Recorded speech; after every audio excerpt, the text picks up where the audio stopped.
The following program, The Russ Belville Show, is intended for responsible adults only. We advocate to the repeal of marijuana prohibition for adults. We discuss the science, culture, and controversy about America's marijuana laws.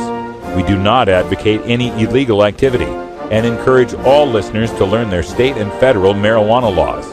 Opinions and claims made by guests and advertisers on The Russ Belville Show are their own, and The Russ Belville Show cannot be held legally responsible for their validity or reliability. Viewer discretion is advised. You take a seed, you plant it, you grow it, you dry it, you roll it, you smoke it. You take a seed, you plant it, you grow it, you dry it, you roll it, you smoke it, and it goes down smooth. Hey! Spanning the continent to bring you the truth about cannabis and marijuana law reform. I smoke pot and I like it a lot. From the promise of legalization. And I think that we need to rethink and decriminalize our marijuana laws. To the agony of prohibition. One major responsibility is to encourage people to use less drugs. The Russ Belville Show, the voice of the marijuana nation. Yeah, I hear you had a question for me. Now, here's your host, Radical Russ Belville. We love it.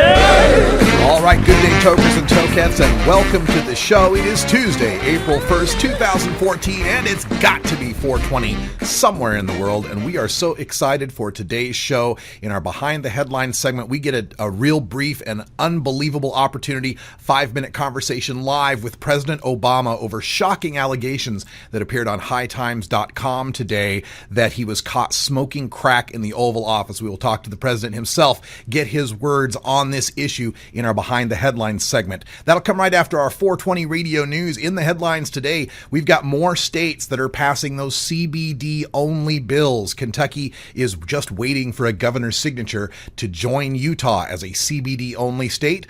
Same situation in Alabama right now as well. We'll also take a look at Florida lawmakers who are talking about medical marijuana. The Oregon Health Authority is changing its rules about medicated edibles. The state of Nevada's dispensary law begins today, and the Security and Exchange Commission has suspended the trading of a certain cannabis-based business stock. We will tell you all about that in the 420 radio news. Also on today's show, we're going to continue our highlights of the Oregon Medical Marijuana Business Conference that took place in Eugene, Oregon this weekend with Duncan from Americans for Safe Access. We've got the first 10 minutes of his speech as a highlight for you, so you can check that out coming up at 1:30. And then in the Radical Rant section at the end of the show, 5 signs that you may be smoking too much pot. I know you didn't think it was possible. Who could smoke too much pot? Well, we'll give you 5 signs to take a look at that you might want to think about your usage.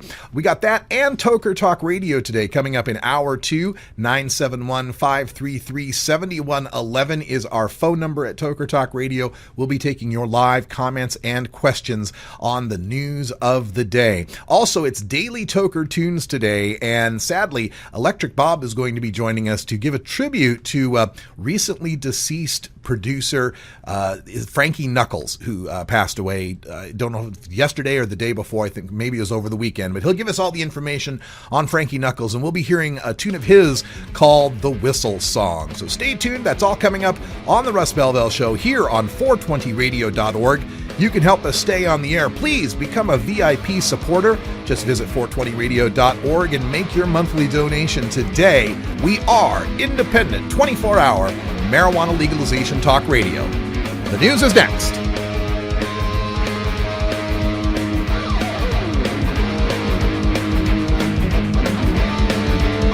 We'll be right back after these messages from our 420 friendly sponsors. Support these advertisers because their ad money goes straight to the Russ Belville Show.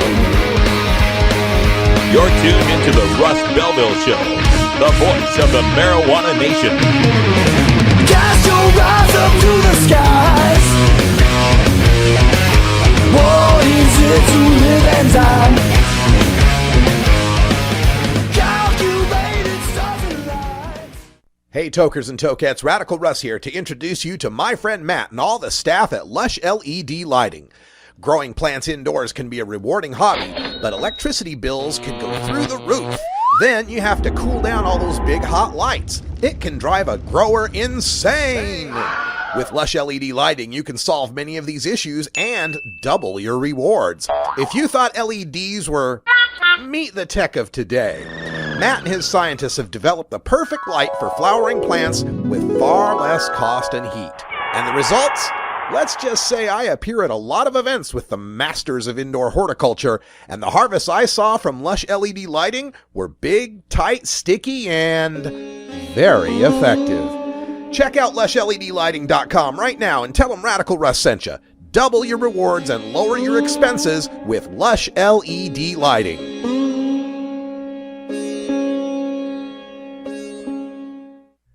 .420 Radio is 24-hour marijuana legalization radio.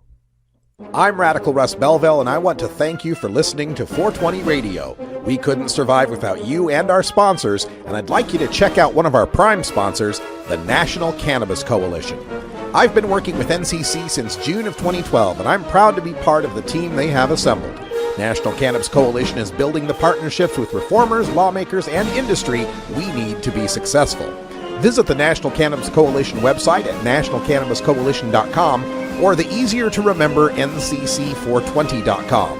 That's where you'll get the exclusive first look at my radical rants, as well as informative articles from the nation's top cannabis pundits. Visit ncc420.com today, and if you have your phone handy, text Russ to 420-420 to support NCC and 420 Radio. It's a free text message that helps us help you end adult marijuana prohibition. Learn more at ncc420.com, and thanks for supporting independent marijuana legalization public radio.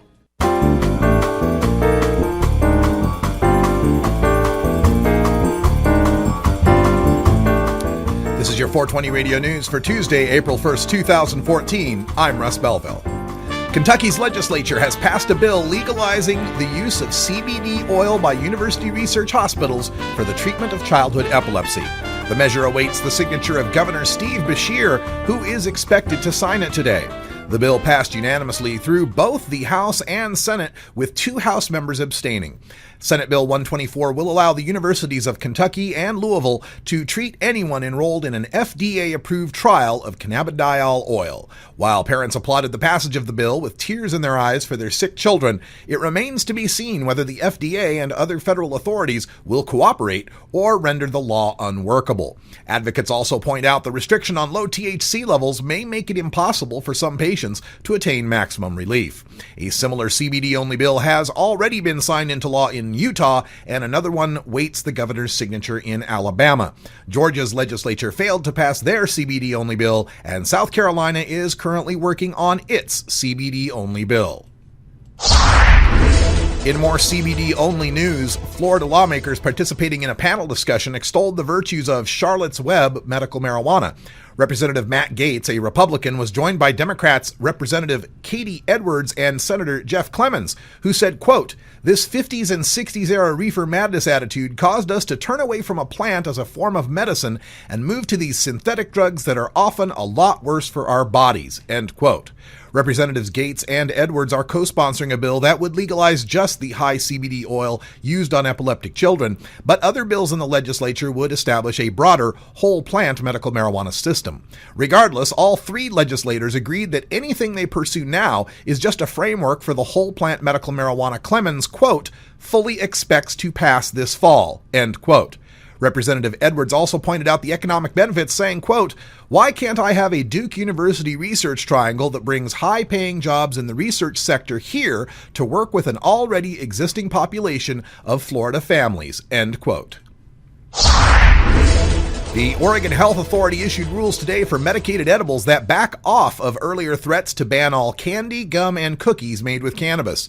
Today's rules, which went into effect immediately, now only prohibit dispensaries from offering products that are, quote, "attractive to minors or shaped like an animal or any other commercially recognizable toy or candy," end quote. Packaging of the products must not be, quote, "in a container that is brightly colored, depicts cartoons or images other than the logo of the facility, unless the logo of the facility depicts cartoons, in which case only the name of the facility is permitted," end quote. OHA's dispensary head Tom Burns said the agency received up to 300 emails from patients complaining that a ban on sweet edibles would be counter to harm reduction and some patients need to ingest rather than inhale cannabinoids. Medical marijuana sales are now legal in the state of Nevada. The state's dispensary law goes into effect today, but it will likely take 10 months to a year before local and state governments have finalized regulations and processed applications for the dispensary industry. The state is hiring 12 full-time and 15 part-time clerks to process the applications for producers and retailers. Once hired and trained by sometime around May or June, the state will issue a 45-day notice prior to the 2-week period in which they will accept applications. The state predicts around 400 applicants for the 66 potential dispensaries statewide, for which applicants must show $250,000 in liquid assets. Nevada will also reap a 2% tax on the retail and wholesale sales of marijuana.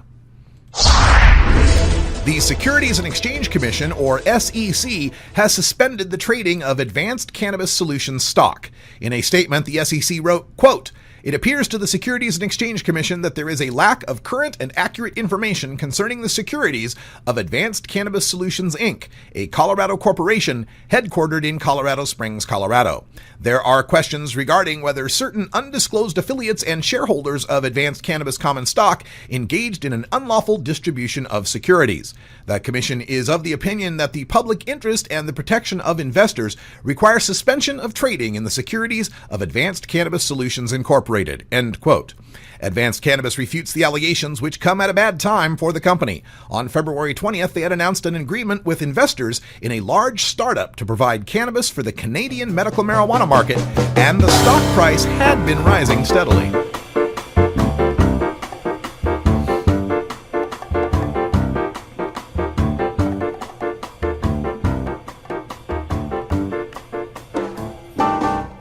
This has been your 420 Radio News for Tuesday, April 1st, 2014. I'm Russ Belville. Transcripts of 420 Radio News are available at 420radio.org.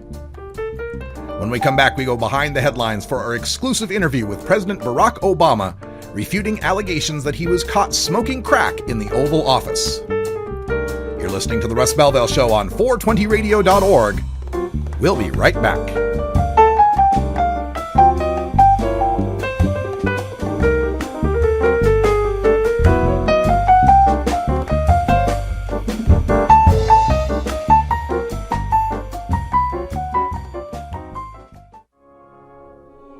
The law offices of Omar Figueroa would like to remind you to stand up for your rights. Please do not give up your precious liberties. There's nothing wrong with standing up for our constitutional rights, and in fact, it's the best way to honor the Constitution that recognizes our natural rights. Treat law enforcement with respect and respect the Constitution by standing up for your rights. If you are detained or arrested, stand up for your rights by repeating, "I respectfully invoke all of my legal and constitutional rights. I do not consent to any search and seizure. I want to remain silent, and I want to speak with my attorney, Omar Figueroa." Omar Figueroa has more than a decade of experience in federal and California courts and graduated from Yale University, Stanford Law School, and Trial Lawyers College. Please contact the law offices of Omar Figueroa at 415-489-0420 or 707-829-0215 or on the web at omarfigueroa.com. Let him bring in the beat. Adam Hand of Handmade Apparel produces quality custom designs for t-shirts, hats, and other apparel. Handmade Apparel is the official design shop for 420 Radio, The Russ Belville Show, Ganja John, and Cascadia Concentrates, among many clients who rely on Adam Hand for everything from short-run custom projects to full-run clothing lines. Adam's meticulous designs are individually crafted and screened in vibrant high-definition color. Visit handmadeapparel.biz to browse the selection of handmade gear or to get a personal quote for your own designs. Handmade Apparel, a proud supporter of 420radio.org.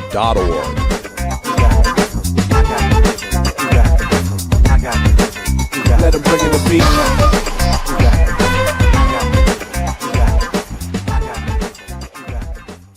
Hemp Beach TV. From the secret hemp beach, Fridays at 1 p.m. Pacific, on 420radio.org. Welcome back, everybody. 15 after the hour. Time for us to go behind the headlines. And today, the political world was rocked by scandal when a young girl named April from PS 420 in the Bronx, who was on a school field trip to tour the White House, caught a glimpse of President Barack Obama smoking what she described as, quote, a crack pipe, end quote. In a hastily called press conference reported on hightimes.com, Obama took over for Deputy Press Secretary Josh Earnest and explained to reporters that he was not smoking crack. He was smoking a form of marijuana concentrate called dabs. We here at the Russ Belville Show have reached out for a comment, and surprisingly, President Obama himself was gracious enough to come on our show live today to address the controversy. Mr. President, thank you for being on our show today. Yeah, I hear you had a question for me. We wanted to call up and answer it personally. Well, we're pretty stunned that you join us here on 420 Radio, being that we're so openly pro-marijuana legalization. I mean, we figured your Republican opponents might have some tough things to say about this interview. Why are you worrying about such talk? Well, sir, some of us have been relieved that you've recently given a green light to legalization in Washington and Colorado, and well, we're worried that you could take a political hit, I mean, pardon the pun, for these recent revelations of your use of cannabis concentrates. I mean, we're not judging you one way or another for it, and you do seem pretty mellow for a man who's under an extreme amount of stress. Do you want to tell the story, or are you going to let me finish? Okay, sorry, Mr. President. Just to get it on the record, though, did that little girl catch you inhaling cannabis concentrate off a dab rig? Look, I inhaled. Okay, well, according to the High Times article, you said you had taken up cannabis use again in response to the pressures of the presidency. Now, would you say that you've become dependent on cannabis in order to do your job? That dependence has actually grown year after year after year after year. So you have been using marijuana ever since you were elected in 2008. Is that correct? That's the only way to cure an illness, right? Wow, this is really remarkable, sir. Have you tried any other relief for stress aside from medical marijuana? I drank beer heavily and tried drugs enthusiastically. I can understand. Wow. This is really much more than I was expecting, sir. How do you think the Congress is going to react to these startling revelations of your cannabis use in the Oval Office? This was a pretty shameful day for Washington. Well, I don't know about shameful, sir, but certainly unprecedented. Does this mean your administration will now propose the legalization of drugs? In terms of legalization of drugs, I think that the battle, the war on drugs has been a utter failure, and I think that we need to rethink and decriminalize our marijuana laws. Oh, that's really exciting news, Mr. President, but you're going to have a Congress that will go along with you in order to pass anything to amend the Controlled Substances Act. And given that the pundits are predicting a possible Republican takeover of the Senate, I mean, you're not going to have the votes you need. So will your administration make use of executive orders or other executive branch memos like the Cole memos to help the progress of legalization and the progress of medical marijuana? What I'm not going to be doing is using Justice Department resources to try to circumvent state laws on this issue, simply because I want folks to be investigating violent crimes and potential terrorism. We've got a lot of things for our law enforcement officers to deal with. All right. Well, Mr. President, I know you have to go, but I want to thank you so much for your openness and honesty on this issue. Thanks so much for the great work you've been doing. Oh, I appreciate it. Ladies and gentlemen, the President of the United States, Barack Obama, you heard it here first on April 1st, 2014. President of the United States admitting to inhaling dabs. That's right, using cannabis concentrates in the Oval Office. Check out the article on hightimes.com. Gives you the entire story of how the little girl, April from PS 420 in the Bronx, was on a school tour, happened to see President Obama threw a crack in the door at the Oval Office. She thought it was a crack pipe, and it could be understood because, according to her mother, her father, her estranged father, was a crack addict. So she had some personal experience, unfortunately, having seen that drug in action. So very shocking revelations. We have yet to hear from the Republicans on this issue. Rush Limbaugh is just going on a couple of hours ago, and I heard he was going to make this a major focus, but Here we have it, folks. We've come to a point where not only do we have legalization in 2 states, we have the first president in office to admit to marijuana use while in office. Ha! April Fools!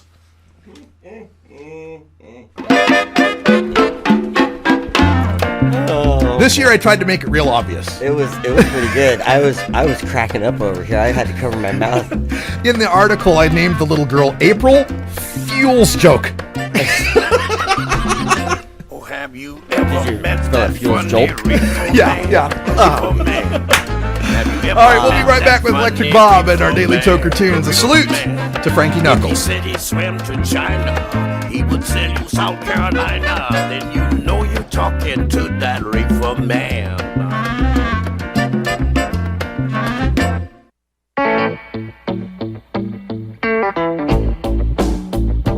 I'm a reefer smoking man. Wood Pipe Smoke Shop and Speakeasy is your source for cannabis community gear in southern Wisconsin.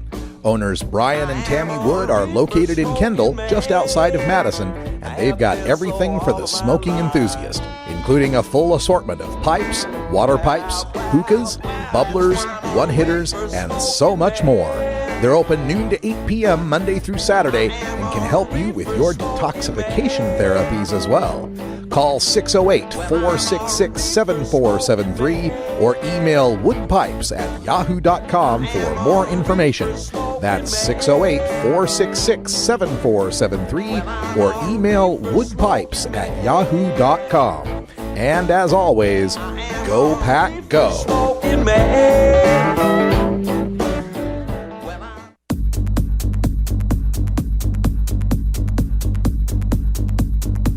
Support the Russ Belville Show. Text the word Russ to 420-420 and connect with the National Cannabis Coalition. You can also send $10 to the Russ Belville Show right from your smartphone.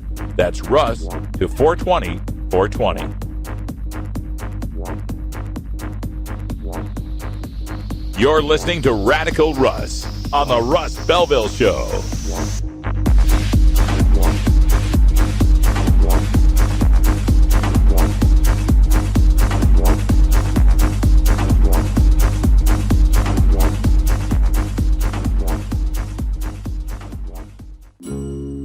Georgia.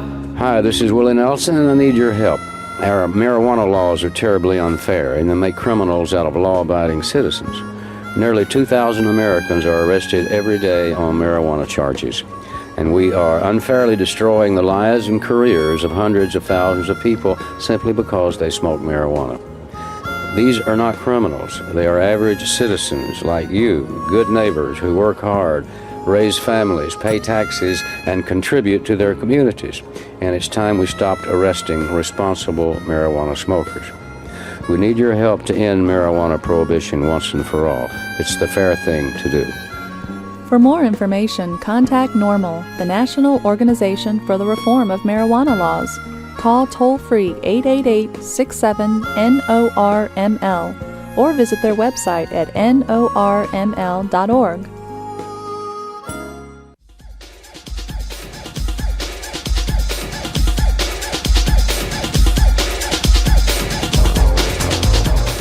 Everyone knows music and marijuana go together, so let's wind up our 20 after break with the Russ Belville Show's Daily Toker Tunes, the best in pod-safe 420 music from around the web.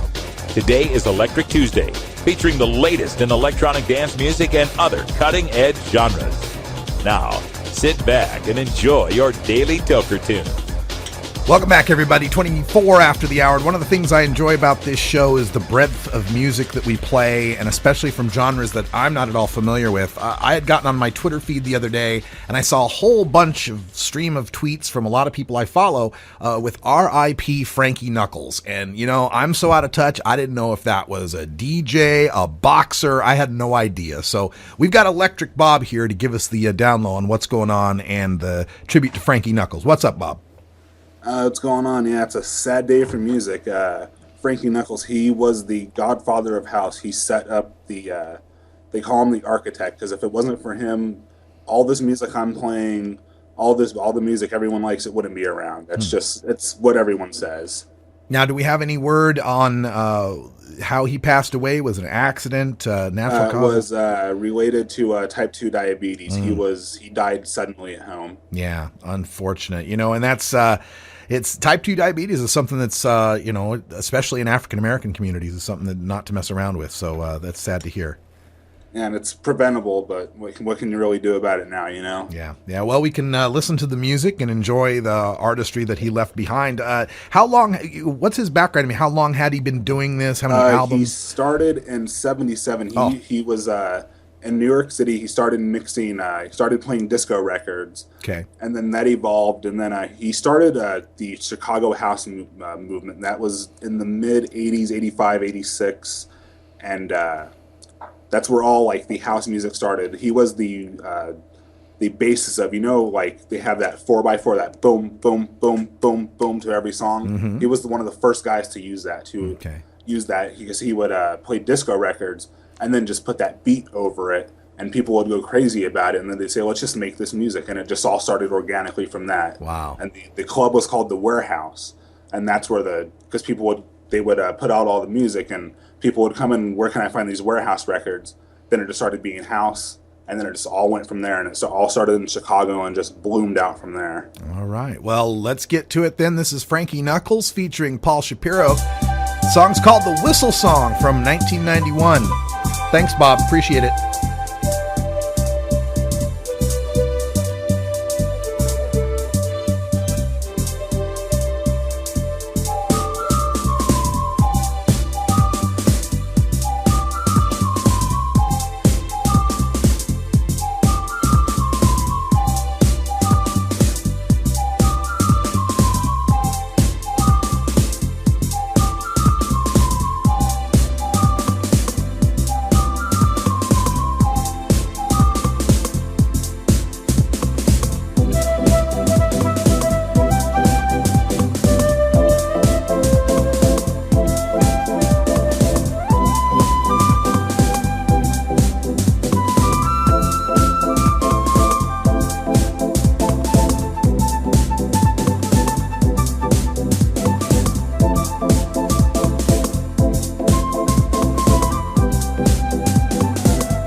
Support the Russ Belville Show.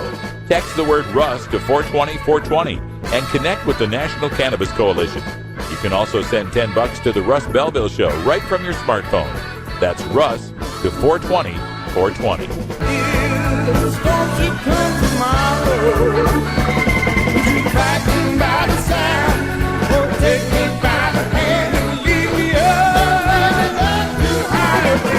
You're listening to Radical Russ on the Russ Belville Show.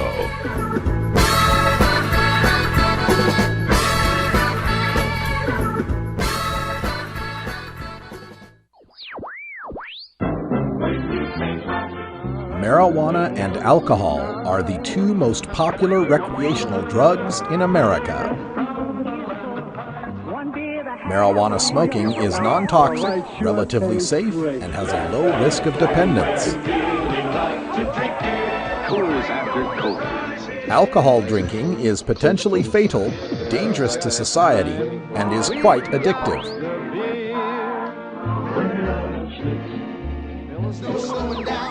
Marijuana is safer, so why are we driving people to drink? That's the question of the new book, Marijuana is Safer, So Why Are We Driving People to Drink? By Paul Armentano, Mason Tvert, and Steve Fox. Visit Amazon.com or ChelseaGreen.com today to order your copy of Marijuana is Safer, or visit MarijuanaIsSafer.com. Fun. Big Daddy thinks. Funky Hillary.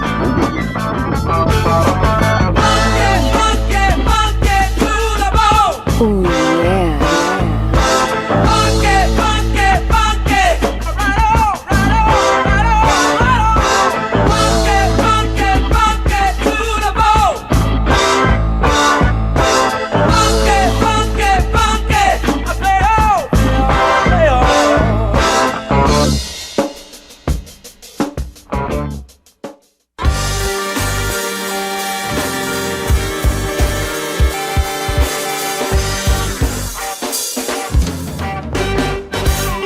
Activism begins with ACT. The Russ Belville Show features the stories of hardworking grassroots activists working for an end to prohibition in today's activist agenda. Here's another highlight from the Oregon Medical Marijuana Business Conference. Currently the California Director for Americans for Safe Access, and he does things all up and down the coast and all over the country, and he's here to talk to you right now. Please welcome Duncan, everyone. Duncan.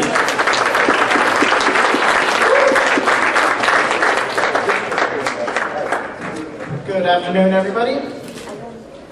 I'm Duncan. I'm the California Director of Americans for Safe Access with the nation's leading medical cannabis advocacy organization. We have about 50,000 members all over the country and chapters and affiliates all over the country as well.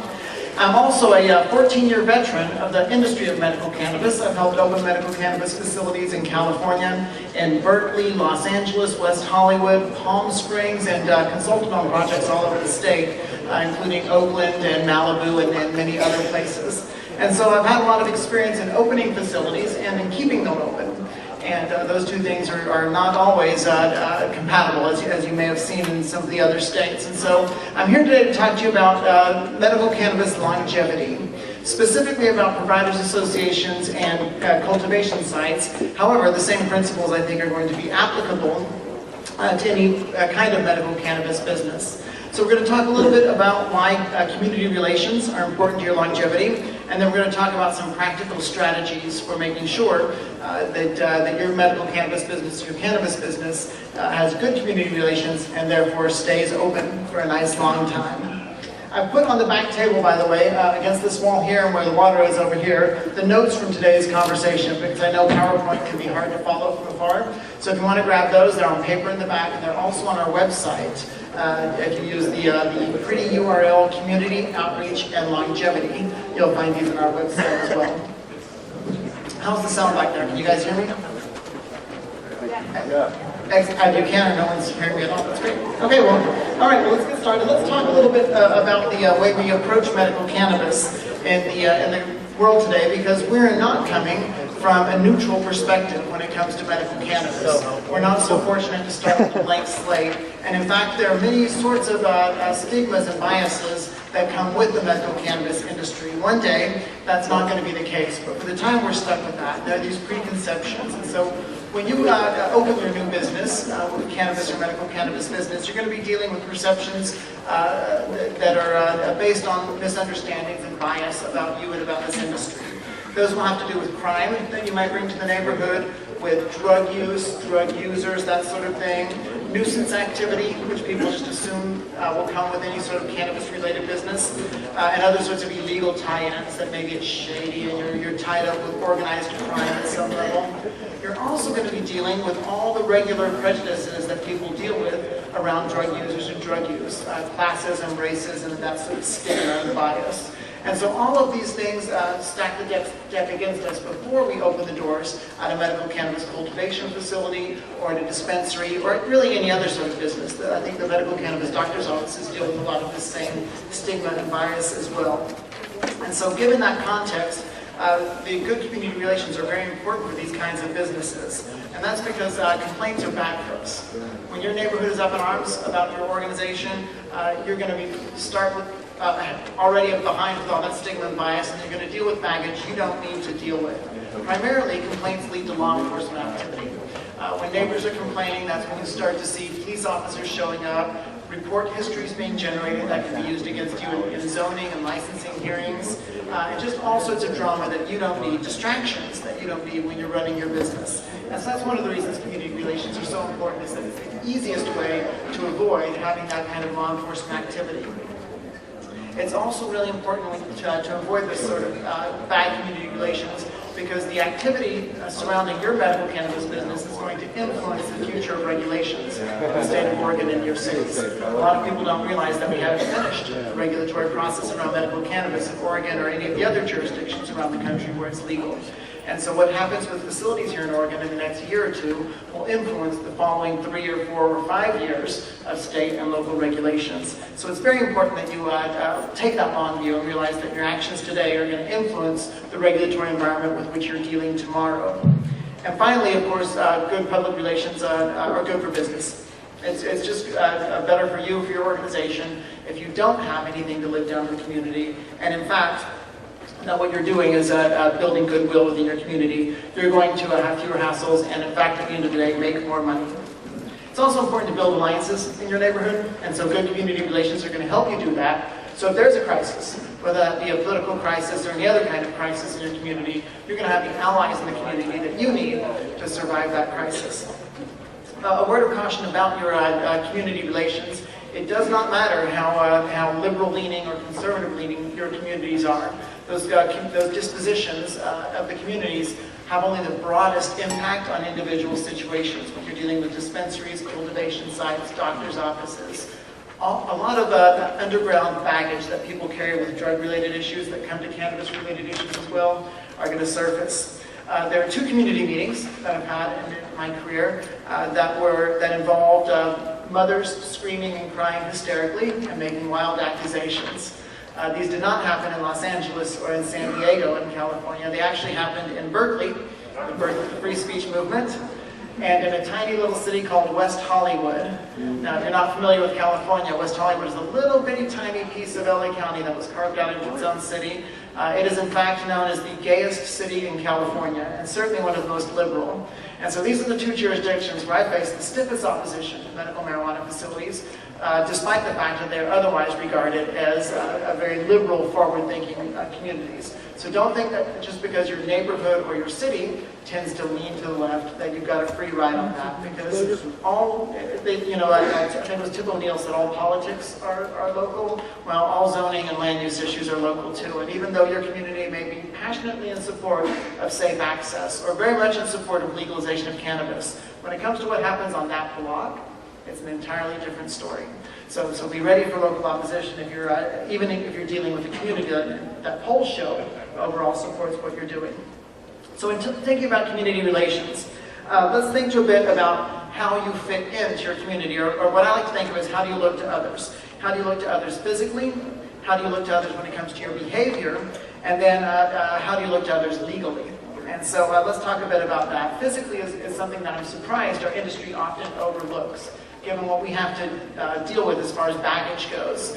How we look physically is very, very important. And the primary rule of thumb, whether it's for a medical cannabis business, or really anything else, is that you should fit into your neighborhood. It's very important to look at your neighborhood, determine what the businesses in that neighborhood look like, and look like that or better. You never want to be the worst looking place on your block. I can tell you in West Hollywood, California, I opened what is now the longest continuously operating medical cannabis facility in Los Angeles County back in 2004. And when we first opened, we came with a mindset of being discreet. Discretion was our overall preoccupation. And so we had those big, long blinds in the front window, and we dutifully closed those every morning and left them closed. And that way nobody could see in, and we thought nobody would be offended when they couldn't see in and see the medical marijuana business inside. And then when walking to my facility one day from the front, I looked up and saw, and by way of context, by the way, this facility was located between a tattoo parlor on one side and a leather shop on the other. So we were actually one of the least controversial things on the block, I think. But as I was walking up, I saw regular business, office building, tattoo parlor, closed blinds, leather shop, restaurant. It's like, what in the world is going on in that business? That's so shady. But the blinds are closed every day. And I realized at that point we weren't fitting in at all. And so we pulled back the blinds and we put in some house plants and some bookcases and some nice furniture in the front. And voila, all of a sudden we fit in on that trendy little block of Santa Monica Boulevard. We looked like everybody around us. And it made a world of difference in how often people stopped and stared. They stopped looking at the building. And in fact, we achieved our goal of discretion by simply opening up the blinds and being more open, by fitting in. And so I would encourage you to look around and see what your physical differences and similarities are in that community. I also mentioned at the start that it's okay to be the same or better, and it's always a good idea to spruce things up. In Berkeley, where I established the first, I guess the second medical marijuana facility rather in that city, way back in 2000. And when we moved in, it was in South Berkeley in what used to be a pancake house. It was a real dumpy, rundown building. So we put up butcher paper in the windows, and we went into business. And things were going pretty well, but we didn't look very good. And that wound up, there was an expose in the newspaper, did you know they're selling marijuana on San Pablo Avenue? And they actually made reference to our butcher paper. And we were so embarrassed. And so we cleaned up our act. And we put up curtains, and we had the building painted. We also went outside and dug up the scraggly old bushes in front of our building and planted flowers. Of all the things that we did for government and community relations in the city of Berkeley in that first, say, 18 months, planting flowers was probably the single most successful public relations campaign that we embarked on. Our neighbors loved it. Not only did the building look so much better with those flowers out there, but all of a sudden people started stopping by and talking to us. Our neighbors started talking to us and saying, oh, thanks for the flowers, that looks really nice. Or, oh, what is that flower? I want to plant that flower. And all those barriers about the shady building with barbed wire and butcher paper started to vanish in favor of the questions about the lovely flowers out front. And so we made a huge impact, I think, in our neighborhood just by putting those flowers out there. We also cleaned up the parking lot. We had it repaved and repainted. We hired some security guards to be outside of the facility and be visible. Not, by the way, in stormtrooper apparel and not with guns, just regular security guard clothes, so that they were clearly security and clearly visible, but not intimidating. And what we saw over a period of 6 weeks or so since we implemented those changes was that there was a complete turnaround in the block around us. The businesses on either side started to do better. They started to sell more things at the convenience store and the restaurant, which was amazing because the restaurant was terrible. But they started doing better. They started doing way better because all of a sudden that block became comfortable. There was a lot of street activity, a lot of homelessness, and a lot of sex work that was happening in the neighborhood. All of that moved a few blocks out because now there was foot traffic and the neighborhood looked a little bit better. And believe it or not, that has a psychological impact both on the people providing illegal services and on the people who want to buy them. They tend to move away from that into the areas that are a little less attractive. And so we helped clean up our neighborhood and actually make that block something much, much better. And I can tell you 10 years later, when the federal government finally managed to force that facility out of that location, that block went back to being just as seedy and undesirable as it was before. That's Don Duncan from Americans for Safe Access pointing out the need for community relations if you're going to be involved in the cannabis business. But the entire presentation, well, you'll have to get those at the Oregon Medical Marijuana Business Conference. The next one should be coming up soon. The international conference is happening in September. We'll be there presenting and bringing you more highlights. For now, we got to take a break. When we come back, Radical Rant time. The top 5 signs you're smoking too much pot. We'll be right back after these messages from our 420 friendly sponsors. Support these advertisers because their ad money goes straight to the Russ Belville Show. You're tuned into the Russ Belville Show, the voice of the marijuana nation.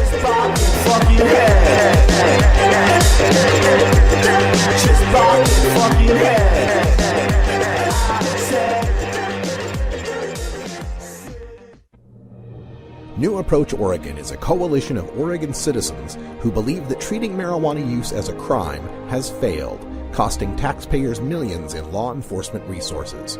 We believe it's time for a new approach on marijuana, and that Oregonians deserve a chance to decide in the 2014 general election. Our approach will regulate, tax, and legalize marijuana for adults in Oregon. By implementing a strict system to regulate, tax, and legalize marijuana, we can move Oregon forward and create new revenue for critical services. Under our approach for 2014, 40% of funds would support K-12 education, 20% would support mental health and treatment services, and 15% would be dedicated to law enforcement. Public opinion, coupled with victories in Washington and Colorado, confirms marijuana legalization is inevitable. Visit our website at newapproachoregon.com or our page on Facebook at New Approach Oregon. Thank you. 420 Radio, the activist radio station. Look, man, best dope you can buy. Try it. I don't know. Hey, here comes Jessica and the Ghostbusters. Hey, you guys want to try some dope? No. No. No way. Thanks, Trace. When it comes to the question of drugs, friends or not, the only right answer is no. The beginning of the end started in 1996 when California legalized weed for so-called medical purposes. 16 years later, Washington and Colorado legalized it outright and let people sell it from storefronts. And what has been the result? The generation of millions of dollars in tax revenue for the states and creation of hundreds of new jobs in a growing multi-billion-dollar industry? No. Well, yes, but at what cost? Let's see. The cost of all that police time and money that's now spent going after real criminals and prisons with enough room to hold them all? No. Well, yes, but look at what it's done to the people. You mean that fewer of them are dying of alcohol, tobacco, and prescription-related causes since they've switched to cannabis, and many more are receiving medical benefit from a cheap, non-toxic healing herb? No. Well, yes to all of that, but I can smell pot from my backyard, and I can't tell my kids not to do it because it's illegal. You want answers? I'm as mad as hell, and I'm not going to take this anymore! You want answers? You have offended my family. I think I'm entitled. You want answers? I want the truth! And you have offended a Shaolin temple. You can't handle the truth! Surely you can't be serious. I am serious, and don't call me Shirley. Radical Rant. Well, I've got an article up on hightimes.com, the 5 signs that you're smoking too much pot. And before I get into them, I want to tell you what inspired me for this article. While I was in Atlanta, I had the opportunity to do this show called The Arena, the little talk show that they had on cable access. And the host was asking about marijuana addiction. And his point that he was making is he had friends who were, weed heads, as he would call them, that smoked a lot of pot. And then they get busted, and then they'd have to go on probation. And while they're on probation, they would fail a P test for smoking pot. And his point was that they know how long pot stays in your system. So the fact that they were on probation and couldn't stop smoking pot long enough to, beat their probation, why, that must mean they're addicted to pot. And so that got me to thinking. And when I thought of that particular scenario, aside from, the possibility that person might have a medical need. But aside from that, I mean, that's kind of a compelling argument, avoiding, using marijuana for a certain amount of time when there are certain consequences to be had. I mean, that could be a sign that there's a problem. And so that kind of inspired me to write this little list article, or listicle they call them, of the 5 signs that you're smoking too much pot. And really, it's the first one that's probably the most important one.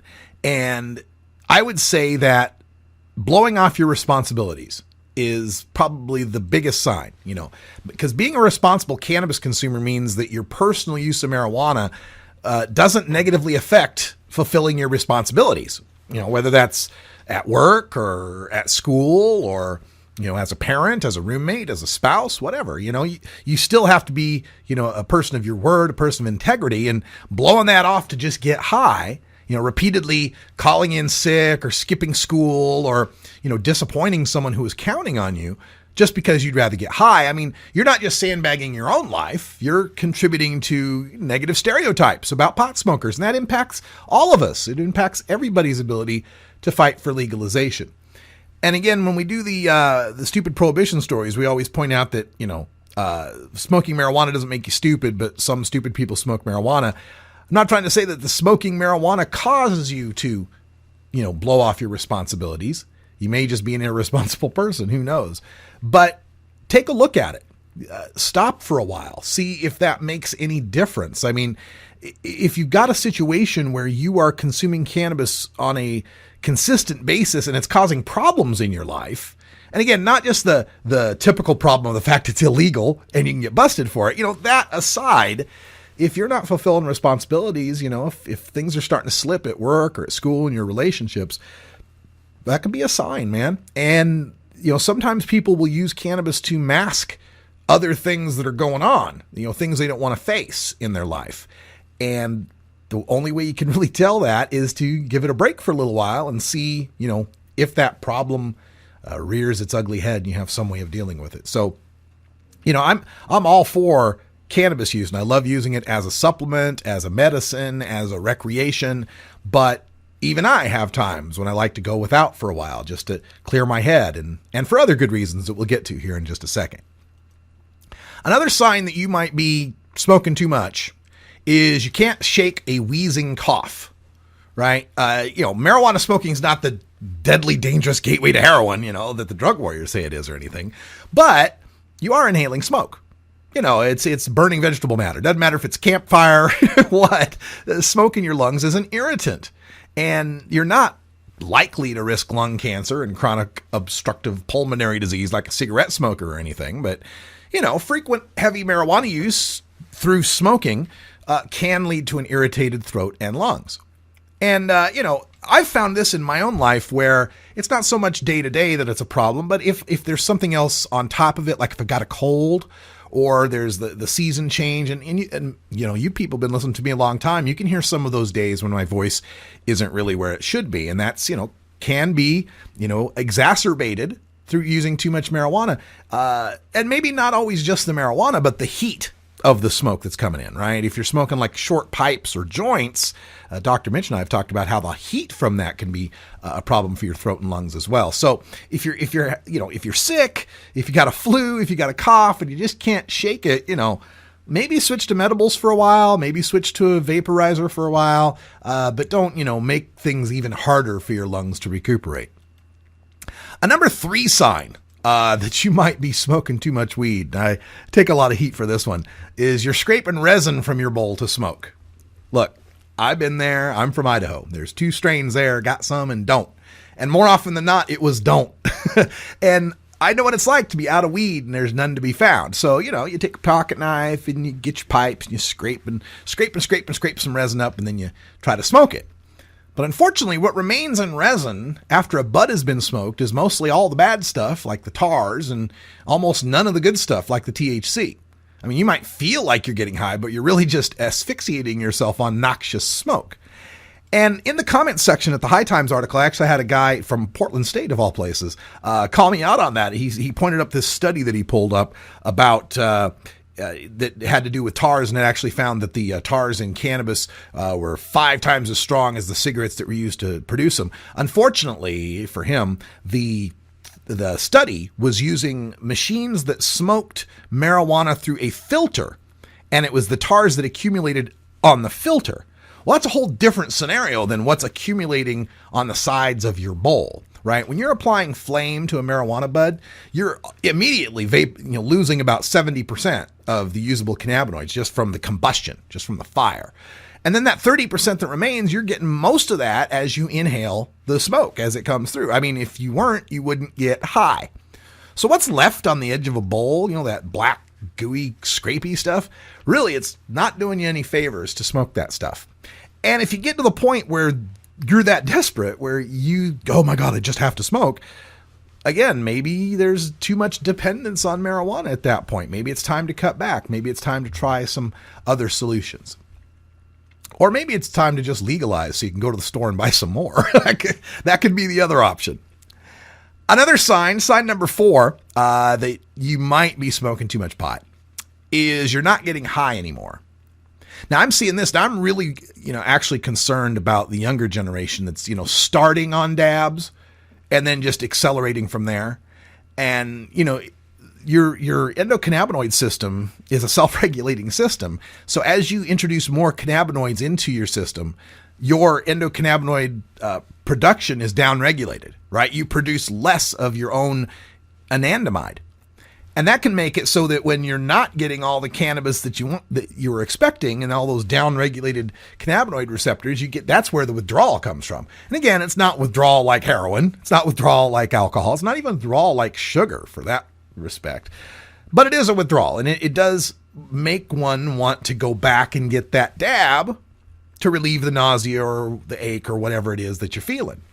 So beware of that, the fact that you can build a tolerance to this effect, right? Marijuana is like most drugs. The continuing increase in it can lead to a tolerance. I mean, you used to get looped from a puff, then a few puffs, then a joint, and now it's dabs and so forth. And that's fine if you want to spend money like a sailor on shore leave. But if you want to save some cash, ease up a bit.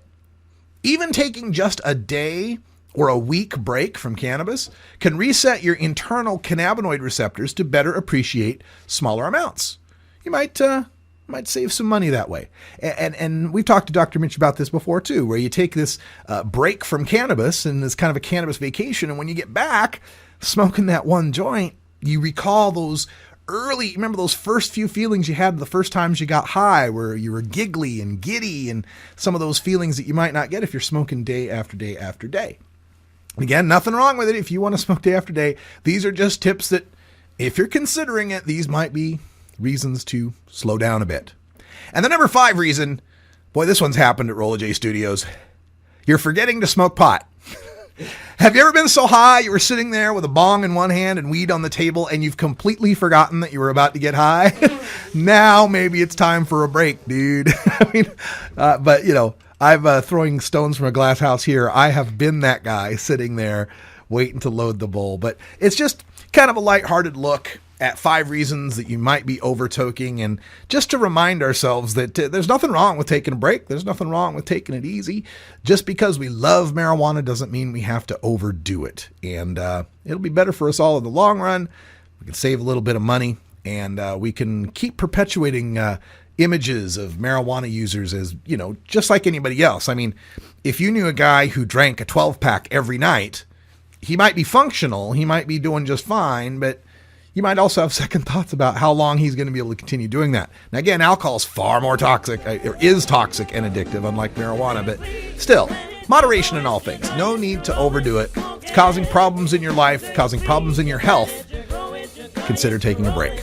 All right, we're going to take a break because it's the end of hour 1, and when we come back, hour 2, Toker Talk Radio, phone lines will be open at 971-533-7111, and we've got all sorts of interesting stories to go over on Toker Talk Radio, including that Rand Corporation report.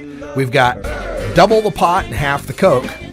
Also, drivers from Colorado claiming they're being profiled when they drive out of state. We'll take a look at that in a report on RT. And more. So for Brian the Red, I'm Radical Russ. Thanks for joining us. And until next time, Take care of each other, tokers.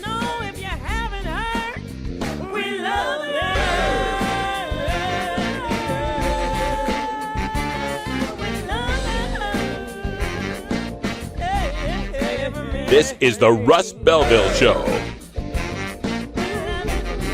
The Russ Belville Show is blogging and podcasting daily at radicalruss.com. You take a seed, you plant it, you grow it, you dry it,